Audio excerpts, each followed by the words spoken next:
Family, आज वट सावित्री का महाव्रत है और हम सभी सुहागिनें जो करते हैं वट सावित्री अपने पति की लंबी आयु के लिए। यह व्रत बहुत ही फलदायी है। आप सभी जितनी भी कुंवारी बेटियां भी करती हैं अपने मतलब मनचाहा वर के लिए और अपने पति के लिए, क्योंकि उनका भी तो सुहाग कहीं ना कहीं होता ही है और ये बहुत ही फलदायी है, बहुत शक्तिशाली व्रत है। इसमें माता सावित्री अपने मरे हुए पति का प्राण को वापस ले आई थी, जो उनके साथ लकड़ी काटने गए थे। लकड़हारा कहानी तो खैर बहुत लंबी है, लेकिन मैं इस छोटे से ब्लॉग में नहीं सुना सकती हूँ।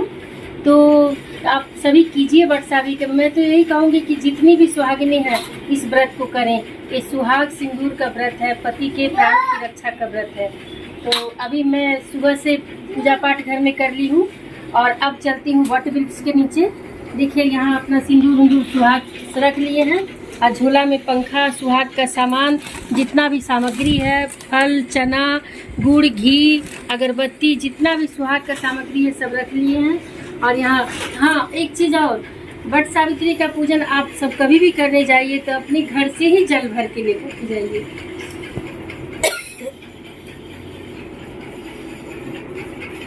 और ये है वट सावित्री व्रत का कथा का किताब।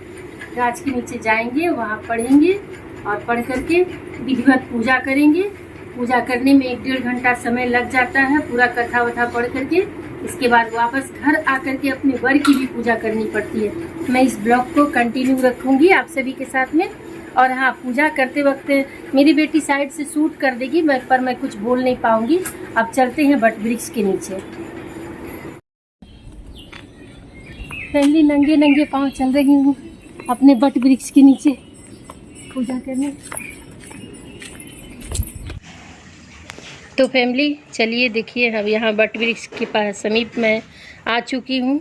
देखिए मैं आ रही हूँ, धूप बहुत तेज़ है, बहुत ज़्यादा तेज़ है।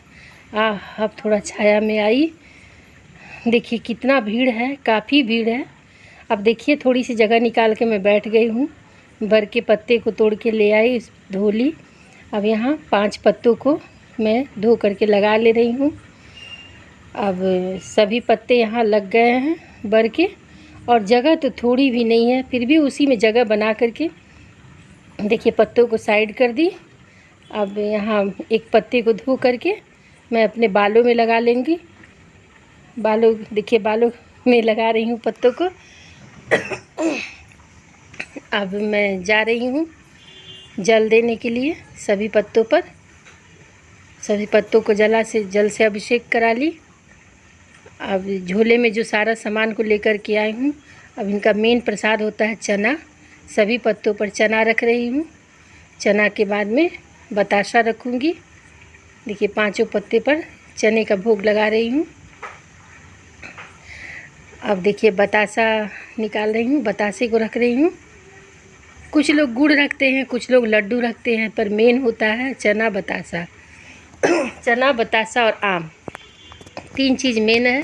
सीज़न में आपको जो भी फल मिले, जो भी आम, लीची, कुछ भी मिले तो रख सकते हैं। पंखा देखिए, पंखों पर मैं हल्दी लगा रही हूँ। कोरे पंखे से पूजा नहीं की जाती है, हल्दी लगा करके ही पूजा की जाती है। मेरे मायके से आता है मेरी वट सावित्री का। जब से मेरी शादी हुई है तब से मायके से ही मम्मी भेजती है वट सावित्री का शगुन सब, साड़ी, कपड़ा, चूड़ी, बिंदी, अलता, सिंदूर, मेहंदी, सब कुछ मम्मा भेजती है। अब देखिए फूल लगा रही हूँ, सभी पत्तों पर मैं फूल रख रही हूँ।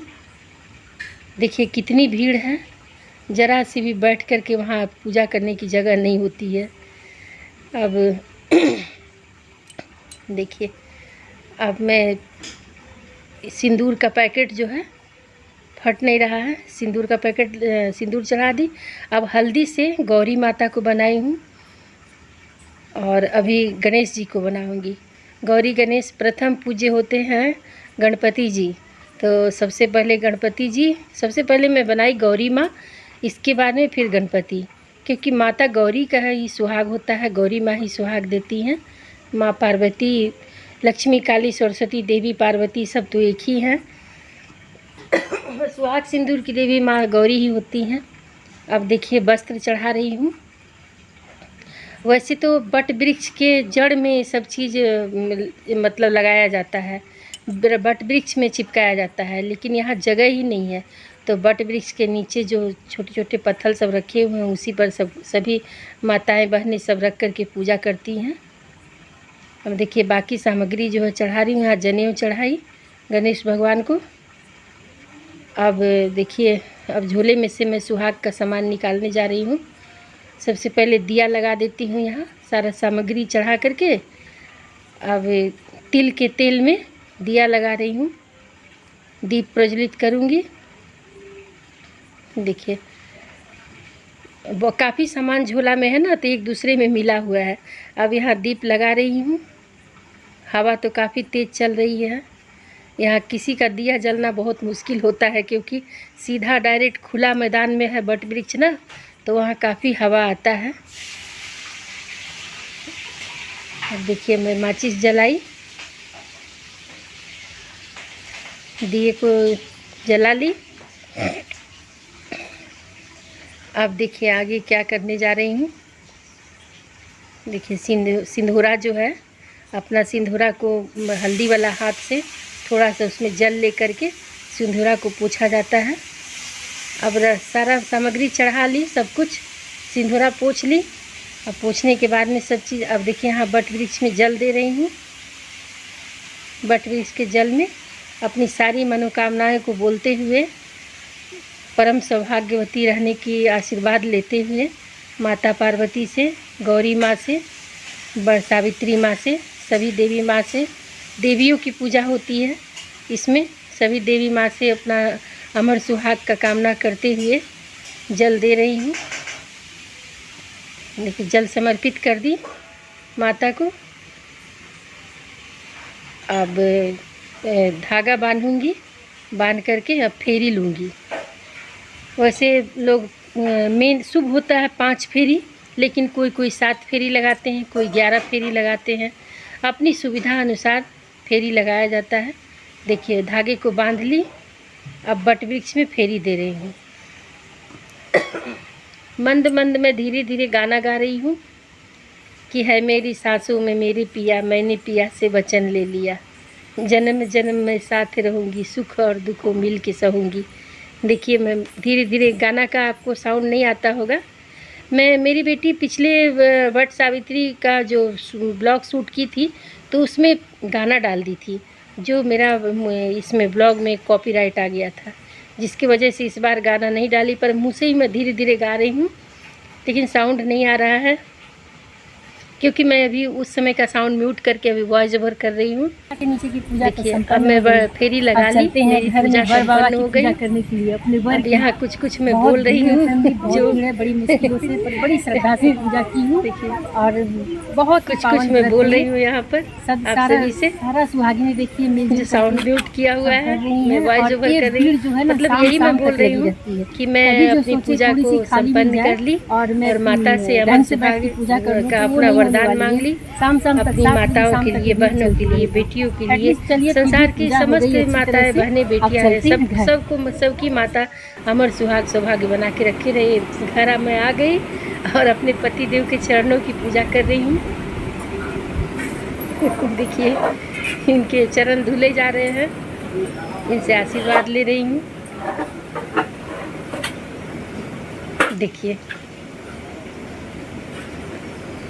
पहले पुराने ज़माने में ना माताएं ना चरण धो करके पानी पीती थी, पर अभी हम लोग नहीं पीते हैं भाई।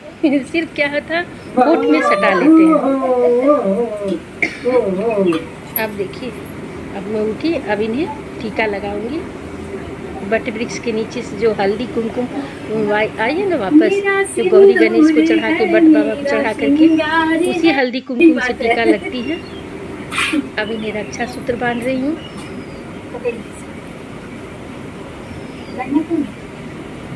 सर्वमंगल मांगल्य शिवे सर्वासाधारिके शरण्ये त्र्यंबके गौरी नारायणी नमस्तुते बोलते हुए इन्हें रक्षा सूत्र बांध रही हूँ। 7 फेरा रक्षा सूत्र। अब इन्हें पंखा हाँक रही हूँ। एक पंखा जो अब वट वृक्ष को हकाता है, उस पंखा से ही वो अपने वर को हकाता है। देखिए इनसे आशीर्वाद ले रही हूँ। देखिए फ्रेंड, मेरे हस्बैंड मुझे शरबत पिला रहे हैं, क्योंकि सुबह से मैं प्यासी हूँ और काफ़ी गर्मी है। यहाँ मेरा नाती भी आ गया कि माँ पूजा संपन्न हो गई। फिर नेक्स्ट बार आएगी, फिर नेक्स्ट बार इसी तरह से ब्लॉग बनेगी, आप सभी देखिएगा। और मेरी बर महोदय यहाँ बैठे हुए हैं, वहाँ एक बर बाबा की पूजा करके आई, उनसे आशीर्वाद लेकर के सदा सुहागन रहने का, सुहाग को अजर अमर करने का वरदान लेकर के आई। फिर अपने वर की पूजा की यहाँ घर में आकर के, इन्होंने बहुत सारा आशीर्वाद दिया मुझे, दिए आशीर्वाद, बहुत सारा आशीर्वाद दिए। और इसी तरह से हो गई मेरी हैप्पी बट सावित्री पूजा। आप सभी को सुंदर सा ब्लॉग को, आज तो मेरी बेटी शायद आज नहीं डाल पाएगी, कल पड़ेगा ब्लॉग, आप सभी को मिलेगा देखने को। हाँ, आज रील्स जरूर मिलेगा आप सभी को, और यूट्यूब पे भी मिलेगा। ठीक है फैमिली, अगर आपको हमारी बट सावित्री पूजा पसंद आई हो, ब्लॉग पसंद आया हो, तो यहीं पर लाइक सब्सक्राइब बटन है, लाइक कर लीजिएगा, सब्सक्राइब कर लीजिएगा, लाइक कर दीजिएगा और बेल आइकन की घंटी को टंग से टंग कर दीजिएगा। कोई भी वीडियो डालूंगी तो नोटिफिकेशन डायरेक्ट आपके पास पहुंचेगा। तब तक फिर मिलती है दीदी एक अगली ब्लॉग या रेसिपी में। तब तक bye bye friend, bye bye family.